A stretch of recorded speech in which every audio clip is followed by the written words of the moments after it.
On s'aperçoit qu'en fait, Internet, c'est facile, quoi. C'est vrai qu'on est derrière son écran, on peut s'inventer une vie qu'on n'a pas.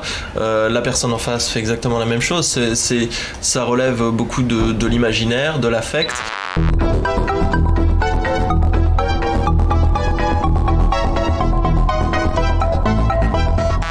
Rendons-nous à Rennes, dans l'antre d'un étudiant féru d'Internet. Après le téléphone et le Minitel rose, les sites informatiques ont attiré les dragueurs de l'ère moderne. Jérôme est un habitué de Caramel, l'un des services les plus convoités par le grand public en quête de cœur.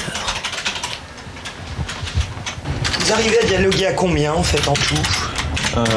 C'est assez variable, mais il n'est pas rare qu'il y ait 25 000 personnes à peu près en permanence, donc à partir d'une certaine heure le soir, 25 000 personnes, et à Rennes, quarantaine de jeunes filles, voilà, et population masculine, je sais pas, parce que j'y suis moins attentif quand même.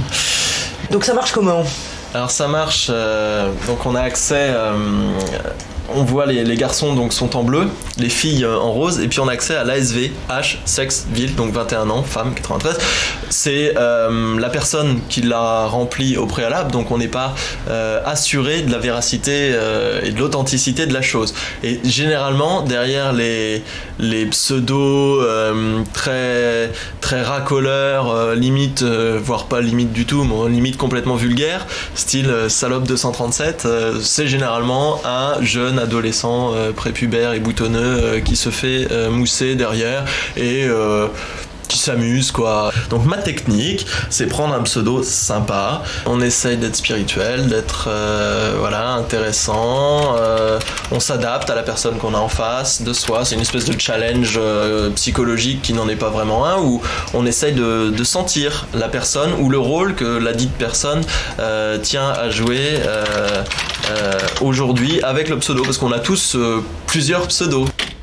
Après une rupture sentimentale, Jérôme a passé des heures entières sur Internet pour tenter de retrouver une copine, mais aujourd'hui, il en est complètement revenu. C'est très pervers parce que il y a une sorte de dépendance qui s'instaure sans qu'on la voie arriver. Donc voilà. Est-ce que ça vous est arrivé de rencontrer en vrai des filles que vous avez rencontrées comme ça ? Oui, bien sûr, j'en ai rencontré je dirais 10-15. Ça a vérifié ce que je vous disais sur le fait qu'elles avaient toutes un problème. Alors, ou elles sortaient d'une douloureuse déception sentimentale, ou, pour parler trivialement, c'était des tonneaux, des filles qui auraient pas... pour lesquels l'écran était une sorte de paravent à leurs inhibitions. On s'aperçoit qu'en fait, Internet, c'est facile, quoi. C'est vrai qu'on est derrière son écran, on peut s'inventer une vie qu'on n'a pas. La personne en face fait exactement la même chose. Ça relève beaucoup de l'imaginaire, de l'affect, et on s'aperçoit, dès lors qu'on a pratiqué un petit peu la chose, que ça remplace pas du tout les efforts de séduction, de conversation qu'on doit produire par ailleurs pour construire quelque chose d'un peu réel.